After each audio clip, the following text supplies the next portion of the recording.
Hello, welcome to episode 34 of the Epic Film Challenge 2001 Movies You Must See Before You Die, Beverly Hills Cop. From 1984, starring Eddie Murphy. This is like one of those ones that just I'd heard about my whole life growing up. Beverly Hills Cop. Beverly Hills Cop. It's on TV, ITV, 9 o'clock tonight. You know, after the school disco, people talking about it. Never seen it, you know, and I'd heard heard that, you know, but I'd never seen the film. I think I saw a bit of one of the sequels. So, I'm trying to remember the whole movie. So we sat down to watch this a few weeks ago. Eddie Murphy plays this cop in, I think, Detroit. At least he's on the. A few weeks ago. He's on the. At least a month he's on the ago. east side of America, in one of those cities, and one of his friends gets killed. He's a cop, and he goes over to Beverly Hills. He goes over to California to kind of on his own kind of figure out who was behind the murder of his friend. And he does this kind of against the will of his own police department. He gets caught up with the Beverly Hills Police Department, and they're following him to make sure that he doesn't get involved in some criminal stuff that's going on in Beverly Hills that might be related to his friend who got killed. So he's basically on a one-man mission to, you know, kind of avenge the death of his friend. And hijinks ensue, basically. And you got this typical kind of evil British villain who, you know, is kind of a head honcho of this kind of empire and all kind of, you know, illegal activities. You got a couple of cops from Beverly Hills who are following him around, and they're fun characters as well, and he kind of plays around with them and stuff, like they're waiting outside his hotel in a car, and he knows that they're following him because he's a cop and he can kind of see their movements, and he gets the hotel room service to take out like food to them and stuff, so he's dicking around with them, sticking bananas in the exhaust pipe. And it's a really fun film. The action is great. Like, just you go back to the 80s and 90s, they just do action so well, probably because they were limited to not using CGI and stuff. So you get real explosions, you get people getting thrown through glass windows. But in this age of Blu-ray and high definition, I know what you're gonna say. Oh man! And I'm the one who noticed. Oh, it's noticeable. Trust me. It wasn't. You didn't see it at first until I paused it on his face. No, but there are other scenes later on which are even more obvious, where you started looking for it. Where Eddie Murphy seems to age about 50 years and gain about 50 pounds.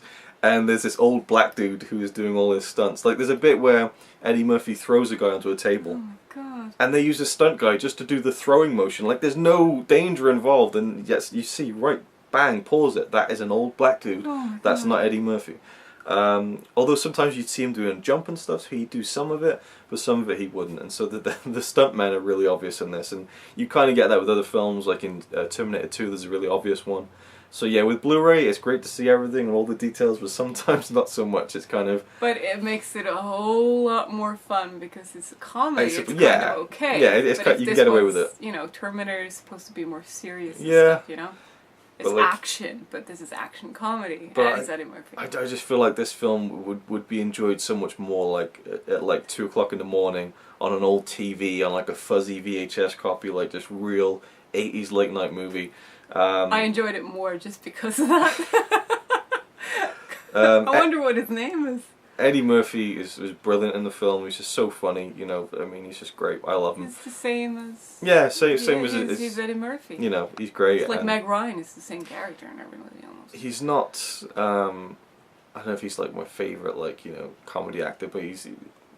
No, that's not... I didn't mean to say that. I mean... what was I going to try and say? I don't know if this is one of my favourite Eddie Murphy performances. That was what I was going to say. Like, I prefer films like Coming to America, Trading Places.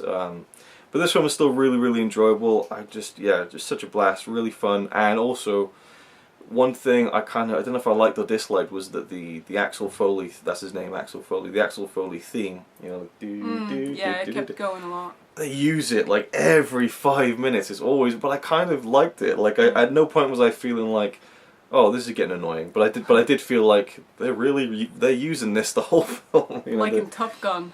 Top Gun, yeah, it's like they were like, that's cool, let's use more of it, you know. We need some music for this scene. Get the Axel Foley theme, dig it out of the archive, put it on that scene, just layer it throughout the whole thing subliminally, just, you know, just rinse the film with that theme. Is it a film you must... Well, do you want to add anything about your thoughts on the film? No, I'm good. Yeah, it's not, you can't really, you know, did you enjoy it? You know? Yeah. Fun film. That was the first time I watched it. Yeah, I'd watch it again. I feel like I always enjoy the old Eddie Murphy movies. Yeah. Especially 80s and 90s, Yeah, until for sure. he started acting like fat old women, and then instead. Which can be enjoyable on a late Saturday night or something, but like I enjoyed it more in the 80s and 90s. Yeah, that's a whole other story that we're probably never going to get into, thankfully. It's an enjoyable film, it's a fun film. Is it a film you must see before you die? I would say no. I really enjoyed it. I would definitely watch it again. To me, this is another one of those where it's got something famous in it, something that everybody knows, and it's that song. Yeah. If you want to know like where that song came from, I would watch that movie. Mm-hmm. If you like 80s movies, like classic 80s action comedy movies, then you definitely watch it before you die. Okay. If you're not interested in those kind of movies, then I'm sure you can live a long happy life without it. Long lappy life. Right. See, it gets into this tricky area now though, because you'll say like, well, yeah, if you're this person, no, if you're that person, and you're not giving a definitive you answer, you know? Well, you can't really say that about all movies. I know, there has to be perspective, but I just, you know, you're kind of saying yes and no and kind of just sitting on the fence with it. Some people hate 80s movies, you know? Yeah. And this is a classic 80s movie. And if, but if you like it, then that should be your opinion. I'm glad I watched it before I died. Okay, well there you go then, that's a yes. I guess. Okay. I feel like I have limited amounts of yes, you know? I suppose. But I don't know, I mean, yeah, for me, I just have to say no, because it's not up there, I guess, but I still really enjoyed it. Again, I'll watch it again and again, I'm sure, over the years.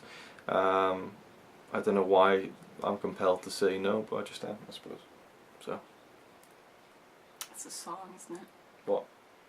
It's the song. What about the song? You don't like it. I like the song.